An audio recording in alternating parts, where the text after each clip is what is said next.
Welcome to Unacademy guys, मेरा नाम है नवदीप। आपको याद होगा कुछ समय पहले ये एनसीईआरटी में चैप्टर आया था। चैप्टर का नाम था करप्शन इन जुडिशरी। इस चैप्टर को देखकर सुप्रीम कोर्ट ने सुमोटो कॉग्निजेंस ले ली थी। चीफ जस्टिस साहब ने खुद केस देखा और ना सिर्फ एनसीईआरटी से इस चैप्टर को हटाया बल्कि ऑथर्स को भी ब्लैकलिस्ट किया था कि आप कैसे कह सकते हैं करप्शन इन जुडिशरी में। चीफ जस्टिस साहब का ये कोट पढ़िए। इसी दौरान उन्होंने कहा था कि मैं धरती पर किसी को अलाउ नहीं करूंगा कि वो जुडिशरी की इंटीग्रिटी को टेंट करे या आप जुडिशरी को डिफेम करें, आप बोले कि जुडिशरी में करप्शन है, ऐसा कुछ भी नहीं। जबकि ये सारा जो डेटा था जुडिशरी में, ये खुद एक्स चीफ जस्टिस की एक स्पीच से लिया गया था। लेकिन चलिए, बुक से चैप्टर भी हटाया गया, ऑथर्स को भी ब्लैकलिस्ट किया गया।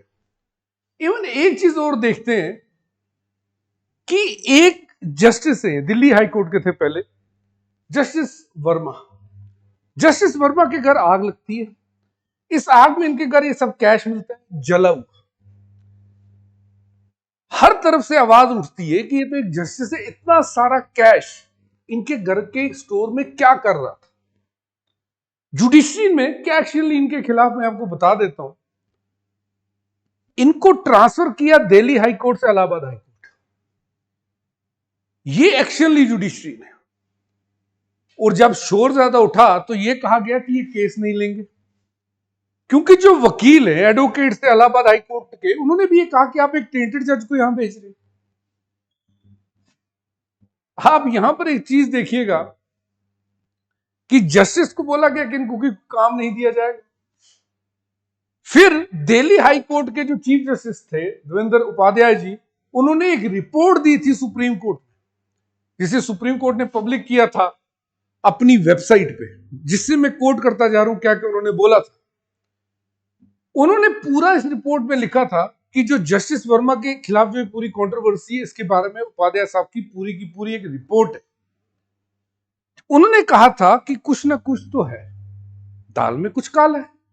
ये खुद दिल्ली हाई कोर्ट के जस्टिस साहब ने अपनी रिपोर्ट में लिखा हुआ था, जबकि जस्टिस वर्मा ने कहा था कि ऐसा कुछ भी नहीं है, ये कैश तो उनका है ही नहीं। सुप्रीम कोर्ट के पास जब रिपोर्ट जाती है 22 मार्च 2025 को, सुप्रीम कोर्ट खुद एक कमेटी बनाता है 3 मेंबर की, जिसमें चीफ जस्टिस थे Punjab and Haryana high court के, चीफ जस्टिस थे हिमाचल हाई कोर्ट के, और चीफ जस्टिस थे एक जज थे कर्नाटका हाई कोर्ट के। इन सबको इंक्वायरी करने को कहा गया जस्टिस वर्मा के घर जो ये कैश मिला इसके। इन्होंने ही रिपोर्ट दी थी दिल्ली के हाई कोर्ट के चीफ जस्टिस को। इसमें इन्होंने काफी सारे, अगर आप रिपोर्ट पढ़ेंगे तो ये अवेलेबल है, जो रिपोर्ट में आपको कह रहा हूं ये अवेलेबल है सुप्रीम कोर्ट की वेबसाइट पे। इसी को संज्ञान में लेके चीफ जस्टिस साहब ने कहा था दिल्ली हाई कोर्ट के कि हां कुछ तो गड़बड़ है।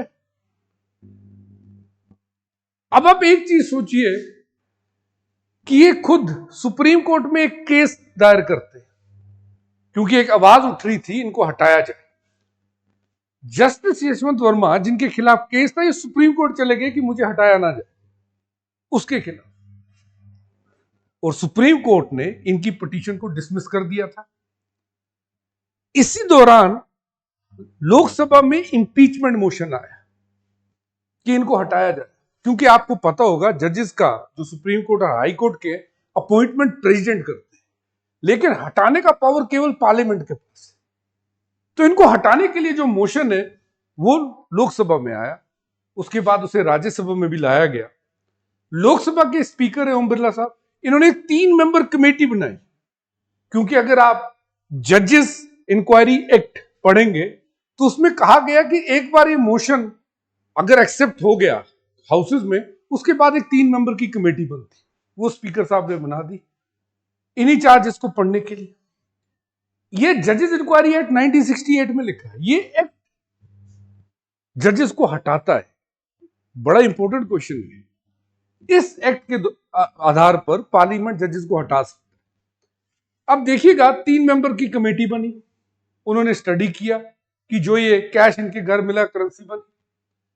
अब आप सोचिए, जो ये इंक्वायरी कमेटी बनी, इसको भी जस्टिस यशवंत वर्मा ने चैलेंज कर दिया था सुप्रीम कोर्ट कि उनके ऐसा कहना था कि ये जो बनी हुई है कमेटी, इसमें राज्यसभा का कंसल्ट नहीं लिया गया। ओम बिरला साहब लोकसभा के, उन्होंने खुद बना दी। आप सोचिए कि अगर किसी एम्प्लॉय के घर कभी ऐसे छापा बज के कुछ निकल जाता है तो तब इतने ज्यादा पावर उसके पास नहीं होता है जितने सुपर पावर इन्होंने यूज किए अपने खिलाफ इंक्वायरी ना होने देने के लिए। अब हुआ क्या है कि एक तरफ इनकी इंपीचमेंट प्रोसेस चल रही है, इनको कमेटी के सामने हाजिर होना था। आज सोशल मीडिया पे आया कि इनका रिजिग्नेशन है। फिर कुछ देर के बाद न्यूज चैनल भी इसको चलाने लग गए। जस्टिस यशवंत वर्मा प्रेसिडेंट को अपना रिजिग्नेशन देते हैं, resignation from the office of the जज। अब यहां पर एक देख लीजिए, यहां पर एक चीज देखिएगा, it has been an honour to serve in this office. ये लिख रहे हैं और रिजिग्नेशन दे रहे हैं from the high court of Allahabad with immediate effect, यानी इन्होंने रिजिग्नेशन दे दिया। लेकिन मेरा क्वेश्चन ये नहीं है, मेरे को क्वेश्चन ये है कि आपने रिजिग्नेशन दे दिया, आपके खिलाफ इंक्वायरी पेंडिंग है अभी। आप सिर्फ मुझे एक चीज बताइए, क्या रिजाइन देने से ये इंपीचमेंट से बच गए? हाँ, बच गए, क्योंकि इंपीचमेंट सर्विंग जज की होती है, तो अब रिटायर, ये तो रिजिग्नेशन दे दिया। लेकिन दूसरा सबसे इंपॉर्टेंट सवाल मेरे सामने ये है कि फिर वो कैश का क्या होगा? वो जो इतना कैश मिला था उसके खिलाफ इंक्वायरी कैसे होगी? आप भी यही सोच रहे होंगे। इसका एक ही रास्ता है, अगर चीफ जस्टिस ऑफ इंडिया साहब खुद एफआईआर की एक डायरेक्शन देते कि एफआईआर काटी जाए इस इशू में इनके खिलाफ, तब ये इशू के खिलाफ जो इशू था ये कैश का, इस पे कोई एक्शन ली जा सकती है। नहीं तो टेक्निकली आप देखेंगे इनको हटाने के लिए इंपीचमेंट प्रोसेस है, ये रिजाइन दे रहे हैं तो इंपीच आप इनको कर नहीं सकते, इंक्वायरी कमेटी के सामने ये आई नहीं। तो टेक्निकली अगर इनको पनिशमेंट देनी है तो चीफ जस्टिस साहब को एक एग्जांपल सेट करनी पड़ेगी, खुद एडमिनिस्ट्रेशन को कहना पड़ेगा कि इनके खिलाफ एफआईआर काटी जाए। तभी मैं ये मानूंगा कि जो चीफ जस्टिस साहब ने ये कहा कि एनसीईआरटी से चैप्टर हटा दो करप्शन इन जुडिशरी का, तभी मैं मानूंगा कि इंटीग्रिटी है। आपको क्या लगता है, क्या यही एक रास्ता है?